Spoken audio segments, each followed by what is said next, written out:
Well, hey, welcome back to Real Talk. Thanks for hanging out with us. Joe, what do you want to talk about? There's not really much going on. I don't know what's on anybody's mind. There's no news. There's nothing. Yeah. I mean, maybe what's clearly evident is a little social distance. I like it. You gotta back up. I've been hoping for a little social distance from you for a while. Wow. There's nothing going on in our world. I mean, it's like a beautiful day here in Pennsylvania. Birds are singing. They are. Like, there's no issues, no problems. Just well, it is beautiful outside. Just chilling. Everybody's just chilling. Yeah. And freaking out. Pandemonium. Yeah, it's a little crazy what right a now. wacky. This is like the weirdest situation. I mean, in a lot of ways, were you alive during 9/11? You were alive during 9/11. So I was right outside of New York during 9/11. Most eerie thing. It's a beautiful day. Great day. And this tragedy hits our country. And in a lot of ways, that's what this kind of feels like for us in Pennsylvania. It's like beautiful out and spring and eerie. Yeah, in one sense, you kind of at moments rise above it, above the chaos. You know, we were out to dinner the other night, and it was like the restaurant was totally normal. I mean, if you didn't know, you wouldn't think anything was going on. And then you're like quickly reminded, like, oh yeah, like there's this thing happening, and it's a pretty big deal. Yep. But because you can't see it, at least where we are right now, you can't, it just feels like weird, surreal, eerie, quiet. Like, don't check Facebook, don't listen to the news, don't go to the grocery store. You'll think it's a great day in our country and no problems, right? Right. And I have to admit, because of that, I sort of bounce back and forth between I'll be in a mood of kind of dismissive of it, and then it's everywhere. I'll be inundated by it. It's a little panicky, and I kind of am manic on that, where I go back and forth a little bit. I mean, even from the last time we did Real Talk last week to when we're doing it now, just the amount of change that's happened. Oh, and we go through periods where it's changing like every hour, right? Really crazy. Yeah. Really crazy. So, like, let's just talk about what are you processing through this? Like, what's going on in your head? What's going on in your heart? What do you see? What's God telling you? Yeah, one of the things I've been noticing for me is just how this kind of thing brings up vulnerabilities in my own heart, in our family, in our church, in our country.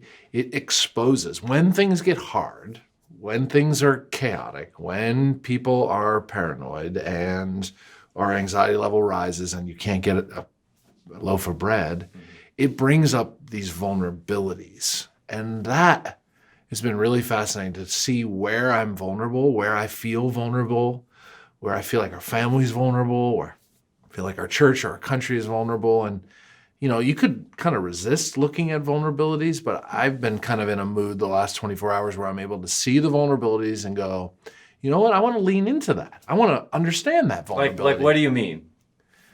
Well, like I see how if us as adults are anxious about it, I see how this is impacting my kids. Okay. And it would be easy as adults to think, well, our kids are fine. They're all home and they're just having fun and like playing with their games.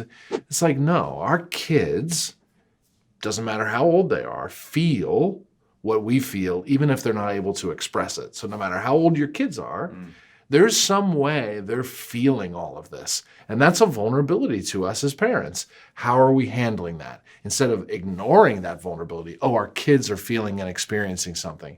How do we lean into that vulnerability to open up dialogue with our kids and realize that maybe sometimes the way they're behaving has nothing to do with anything more than they're anxious inside because they're feeling our country is anxious and it's coming out as anger or disobedience or boredom or whatever. It's like, wow, I want to see where we're vulnerable as a family and then lean into it and go, okay, what's going on inside? What are you feeling? What are you thinking? I don't know. That's good. It's kind of how I've been processing that, wow, I'm vulnerable. But in many ways, like, I think you have a tattoo that helps me.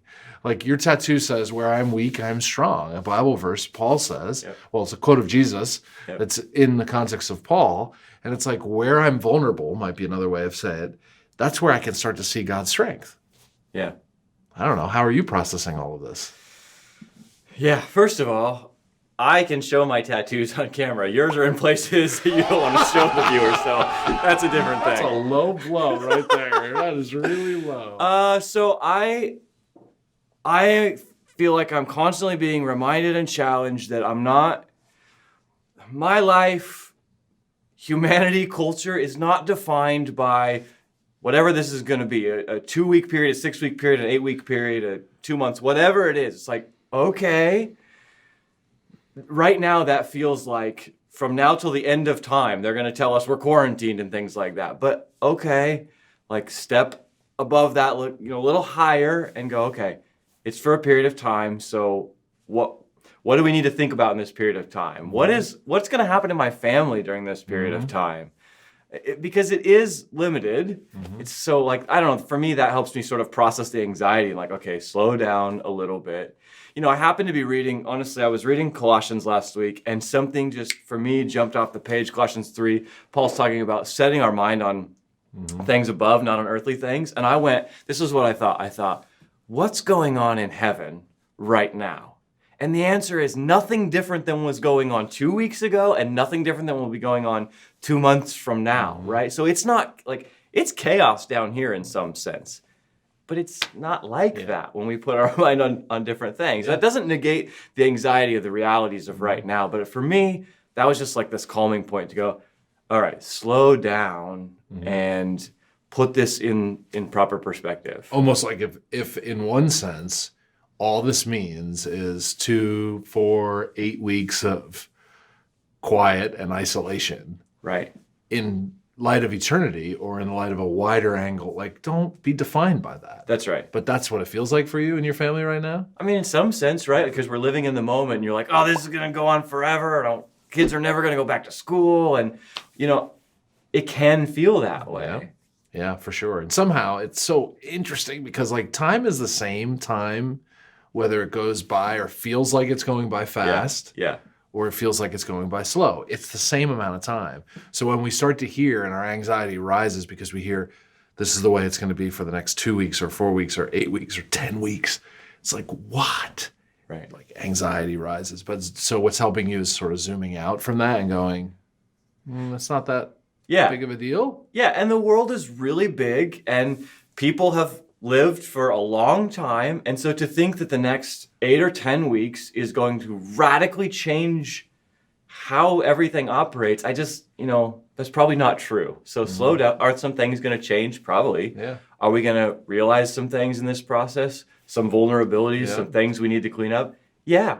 Hopefully for the better. Yeah, and that's one of the other angles as a leader. When you look at vulnerabilities, you realize these kinds of situations expose to us areas that we need to do something about. So there's ways as leaders, as parents, this may bring up and bring to the surface parts of our relationships that need work with each other, parts of our relationship with God, right? Parts of our leadership and employment and things that need to be addressed, because what it's going to expose is really, I guess, what is real. I mean, if in your life, all that's real is your social media account, your bank account, I don't know, what you do in your spare time out of work, if that's the only thing that you're defined by, and those things are taken away, like, man, you might dip in employment, your finances might go down through this, your relationship and disconnected from people, you'll feel like, I don't know. It's like, if that kind of recalibrates you, and over the next couple of weeks, we all as individuals, as a country, get recalibrated to what is true and right because we saw our vulnerabilities, that's not a bad thing. Right. And it does reveal in these situations, it does reveal a little bit about what matters to us, because what are we most afraid of losing, right? So if it's like, what about this panic or this chaos stands out to you? Like, oh, I'm afraid I'm going to lose toilet paper. Yeah, whatever it is. Well, then that's really important to you. And have you put it in the right context? So, and one of the things we can say clearly at this stage in all of this in Pennsylvania, America, 2020, is like, we haven't really been had to deal with serious health crisis in our community and the infection and maybe death of people we know and love. If that would change, wow. Right. If the sacrifice of isolation and some of these difficulties and vulnerabilities surface, and there's people around the world that are dying right now. Right. So it just puts it in perspective, like, wait, okay, I have to be isolated for a little bit of time and I can't get the bread that I want at the supermarket, if that's the worst, Right. oh my goodness. Right, it's We're okay. hyper blessed. Yeah, right. Hyper blessed. Yeah. For sure. So I don't know. It's bringing up things in me that I didn't think was there. Just some fear, again, that vulnerability, like, wow, why am I feeling this way? And I'm just trying to lean into it and trying to go, okay, God, I'm inviting you into this vulnerability, into the season. And I think that's it right there is like, and that's what we can say is like, process what you're processing, what's in your heart, what's in your head. Talk about it. Talk with God about it. Mm-hmm. Yeah, actually, and I don't journal, but this is the stuff this is what's going on inside me. I'm feeling certain things that's like, I actually got up this morning and thought, you know what, I actually probably should start writing some of this down because it's bringing up in me things I didn't realize were there. And I want to lean into that. I don't want to walk away from that or hit the pause button and say, I don't want to think about that. Like, no, walk right into it and deal with it and bring it to God and talk to people about it. I think you're going to emerge stronger by doing that. Well, obviously, we're probably going to keep talking about this some here on Real Talk because it's not really going to go away. Yep.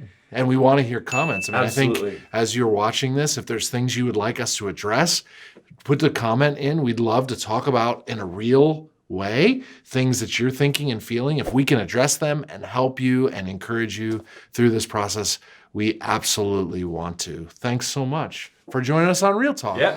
See you next time.